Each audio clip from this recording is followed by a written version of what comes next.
안녕하세요. 부동산TV 부동산입니다.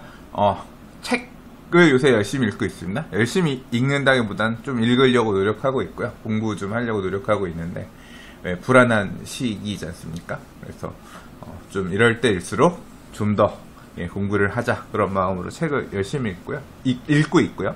그렇게 읽는 책들 중에서 좀 소개해볼 만한 책들은 좀 소개해보려고 합니다. 자, 이번에 소개해드리려고 하는 책은 아까 뉴스 읽을 때 잠깐 얘기했습니다만 바로 이 책이요. 리서울 도시재생 함께 디지로그란 책인데요. 책은 한 250페이지 정도 되는데 책 가격은 싸요. 10,000원이거든요. 이게 이제 정부 간행물이라서 가격은 좀 싼 것 같아요. 몰칼라의 종이도 좋고 그런데 책값은 조금 저렴한 편입니다. 제가 작년엔가 이런 책을 서울시청 가서 산 적이 있어요. 뉴태운 재개발 실태 조사 백서 이래가지고 이전에는 서울시 뉴타운 사업을 해온 그걸 담고 있는 7년간의 기록 이렇게 그런 책도 산 적이 있는데 이 책은 이제 뉴타운이 재개발이 이러이러한 이유로 해제될 수밖에 없고 그런 서울시에서 어떤 식으로 조사를 했으며 그렇게 어떻게 해서 이렇게 조사가 됐다. 어떻게 하련다. 이제 각 구역들을 그렇게 담고 있는 내용인데요. 어떻게 보면 이 내용에서 출발해서, 그러니까 이렇게 사업이 와야 되고 있는 재개발 뉴타운 사업 구역들을 다시 살리기 위해서 도시 재생을 하겠다. 이런 방향성이라고 보면 되겠죠.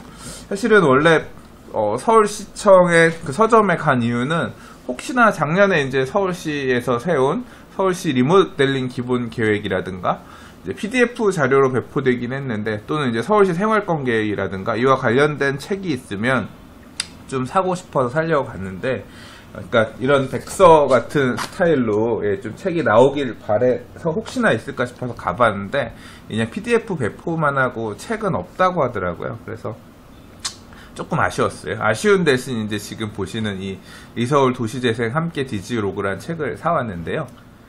자, 이제 네이버에서 이렇게 검색하시면 이 네이버 책에 나와요. 누르면 이렇게 책 구입하실 수 있는 링크도 있어요. S24 등에서 구입할 수 있는데, 자, 이제 제목을 보면, 내용은 크게 3개의 장으로 나뉘어 있죠. 1장, 재생, 2장, 함께, 3장, 희망, 되게 책이 좀 그렇죠?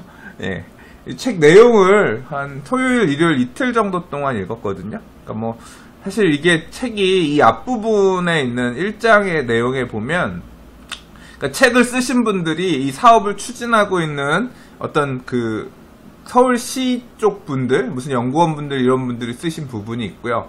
일부는 또 이제 도시 재생과 관련된 말 그대로 학계에 계신 교수님들이 쓰신 글들이 있어요. 그래서 이 교수님들이 쓰는 글들은 어렵잖아요. 재밌지가 않아요. 그리고 우리나라가 이제 도시재생이라고 하는 게 왜 필요한지, 결국은 이제 철거 중심의 재개발, 재건축 사업에서 이제 다른 방향, 재생이라고 하는 어떤 큰 테마를 갖고 와서 우리나라에 적용을 하려고 하다 보니 해외의 사례는 어떤가, 그래서 일본의 사례, 영국의 사례, 도시재생이란 말이 왜 나왔으며 어떻게 출발해야 되는 건지, 이런 거에 대한 학계 전문가들의 이제 어떤 기고, 그런 글들이 이 앞부분에 나오거든요. 그 내용이 앞부분에 나오면 어떻겠어요? 진짜 재미없어요. 재미가 없어서 안 읽히더라고요. 그래서 사실은 그냥 저도 재미없어. 건너뛴 부분도 있어요. 왜냐하면 제가 그런 학계 무슨 논문을 읽고자 하는 또는 그런 학자는 저는 아닌 거니까 이제 제가 필요한 부분만 좀 보고 싶어서 좀 건너뛰었죠. 자, 그럼에도 불구하고 왜 이 책을 리서울 도시재생 함께 디지로그라는 책을 소개하는가?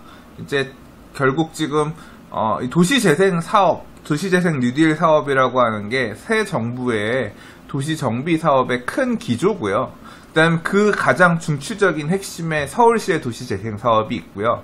서울시 같은 경우는 새 정부가 들어서기 전부터 일단 도시재생 사업을 꾸준히 추진해왔었단 말이에요. 그렇기 때문에 어떤 모양으로 갈 거냐, 그 뼈대냐, 그 흐름 자체를 가장 그래도 잘 볼 수 있는 그 게 바로 이제 서울시의 어떤 그 방향이라든가 이걸 좀 따라가면서 좀 볼 필요가 있다고 생각을 했고요. 그래서 서울시가 어떻게 추진하고 있느냐가 이제 2장, 3장에 보면 나와요. 그래서 이제 그 내용은 좀 읽을 수가 있기 때문에 아마도 이제 이런 뭐 서울시에서 어떤 형태로 하고 있다라는 보도자료라든가 이제 관에서 나온 어떤 자료들을 토대로 공부를 할 수도 있지만 이 책에도 일부 그런 내용들이 좀 정리된 내용들이 담겨 있기 때문에 그런 부분은 좀 개인적으로는 좀 도움이 됐습니다. 제가 이 책을 읽으면서 가장 크게 이제 느꼈던 부분은 뭐냐면 이제까지 재개발 재건축 사업 같은 경우는 말 그대로 누가 보든지 간에 이게 확 바뀌는 게 눈에 드러납니다. 그러니까 목표가 딱 설정돼서 보이는 거예요. 우리 재개발 사업을 하자.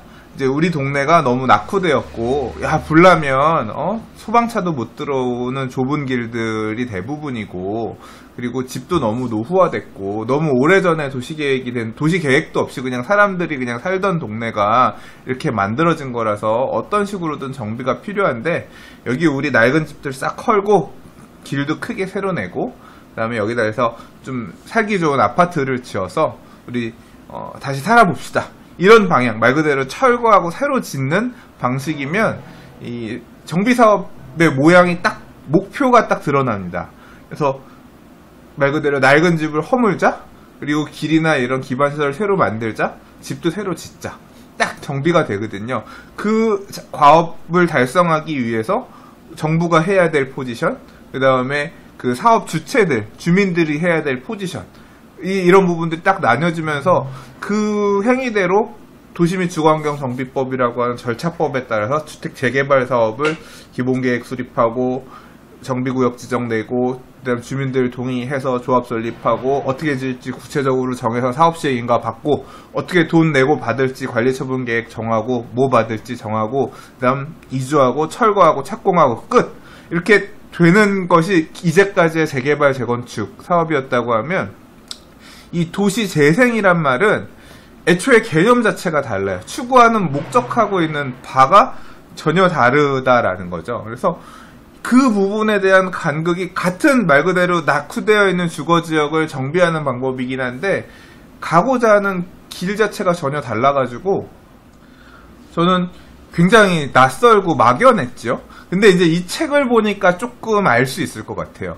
뭘 알 수 있을 것 같냐면 일단은 이게 정비사업이라고 재생이라고 하는 게 지역에 대한 정비를 말하는 게 아니라 결국 얘기하고자 하는 거는 마을의 공동체를 살리고자 하는 부분에 어떻게 보면 더 포인트가 있는 것 같아요. 그러니까 마을의 공동체가 다시 살아나야 그 공동체가 기반으로 하고 있는 이해관계를 바탕으로 어떻게 정비를 할 건지에 대한 방향도 서고, 그러니까 다시 말해서 그냥 낙후된 집을 헐고 새로 짓겠다라는 게 아니라 여기에서 우리란 걸 찾아서 우리라고 하는 건 옆집 뒷집 아저씨들 뭉쳐가지고 우리 마을을 어떤 식으로 재생을 시킬 건지 우리 한번 모여가지고 같이 얘기해봐요.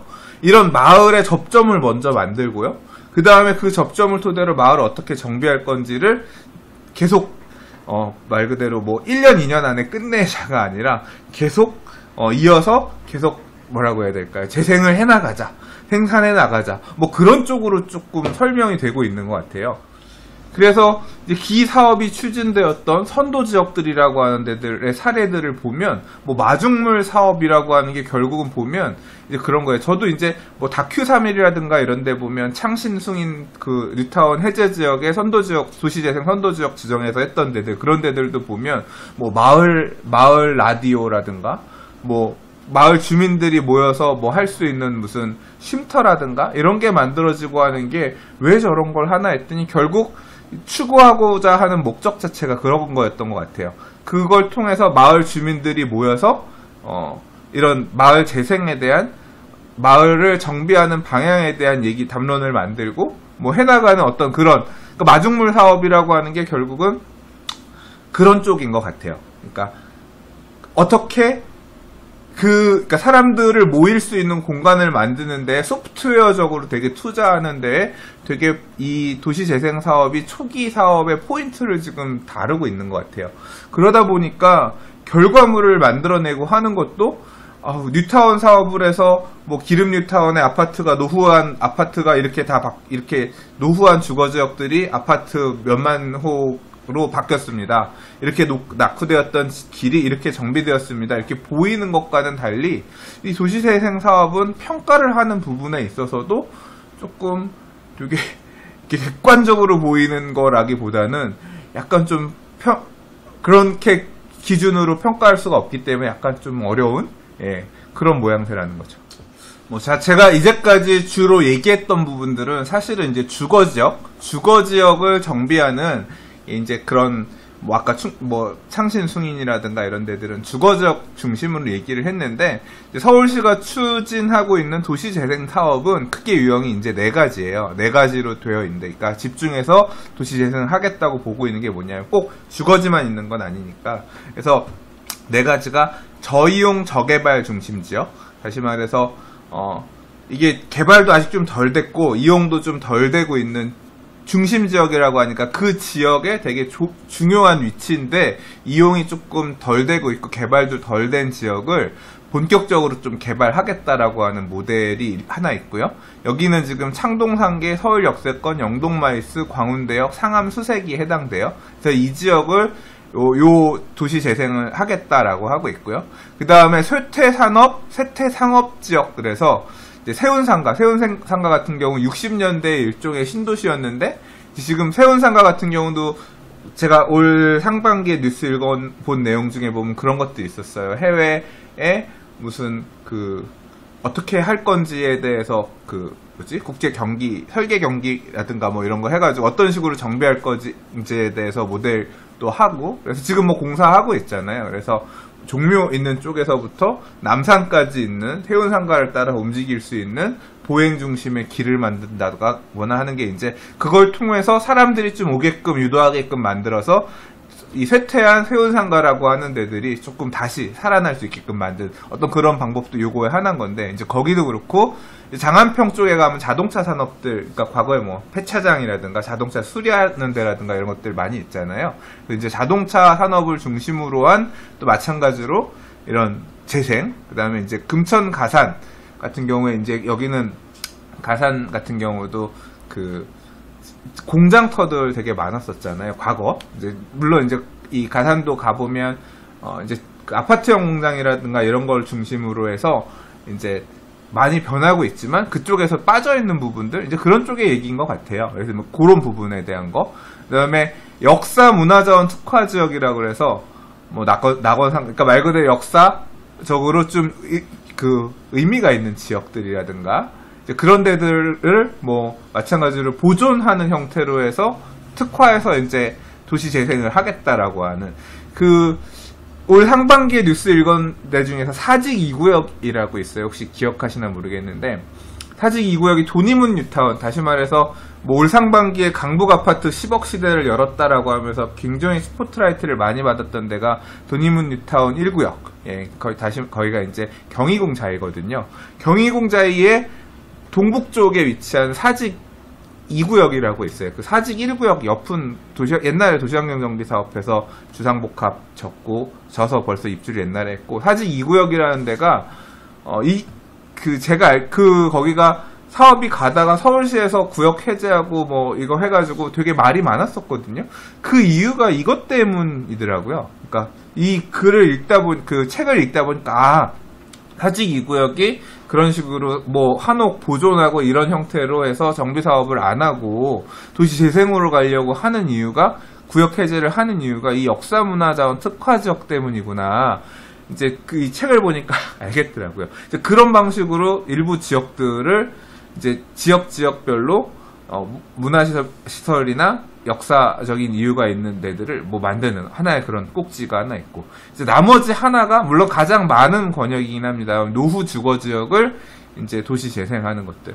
대부분 이제 보면 광장에 노후한 주택지들이 많았지만 이제 재개발 사업 또는 뉴타운 사업이 되게 해제됐거나, 이 성곽마을 같은 경우는 과거에 이제 과거 한양도성 주변으로 있는 마을들인데, 이 성곽 책이 그 형태가 남아있는 지역들이 있대요.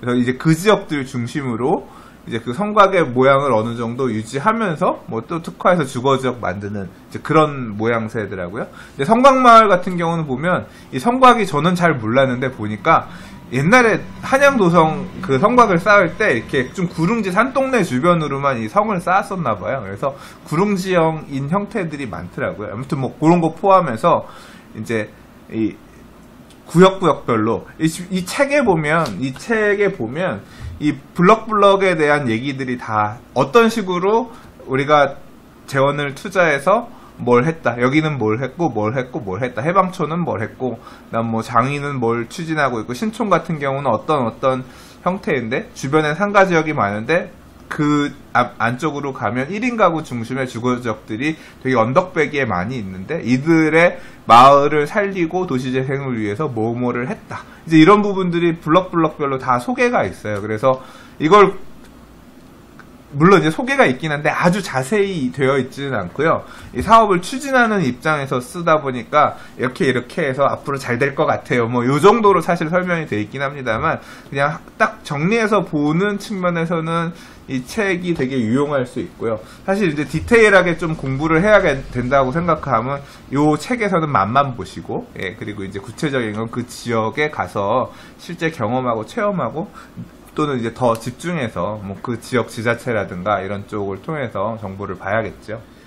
이 리서울 도시재생 함께 디지로그라는 책을 정리하자면 그렇습니다.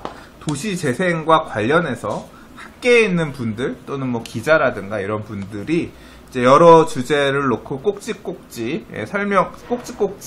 조금 어려운 글들을 포함해서 조금 소개가 되어 있는 한편, 뒤편에 가면 2016년 12월에 이 책이 나왔거든요. 그러니까 올해 거의 초에 나왔다고 보시면 돼요.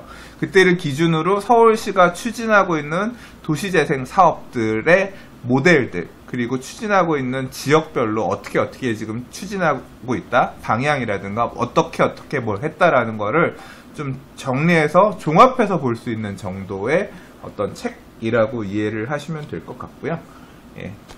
그래서 뭐 한번 도시재생 사업에 관심 있으신 분들이라고 하면 한번 읽어보면 좋을 만한 책이 아닐까 생각이 돼서 한번 조금 소개해봤습니다.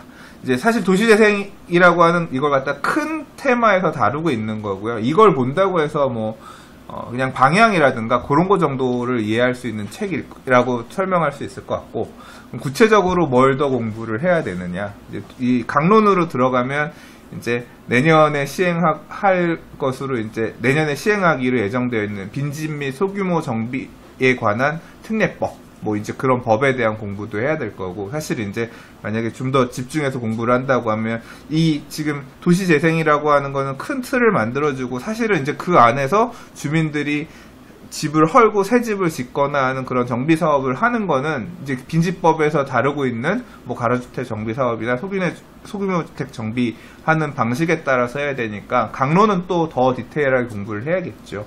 그러니까 그런 한 큰 흐름을 볼 수 있는 책이라고 생각하시고 이 책은 보시면 될 것 같습니다. 자, 제가 책을 설명하는 데 있어서 무슨 각본도 없고 그냥 생각나는 대로 쭉 책을 읽으면서 느꼈던 부분을 두서없이 얘기해 봤습니다. 뭐 좀 도움이 되셨으면 좋겠습니다. 감사합니다. 부동산입니다.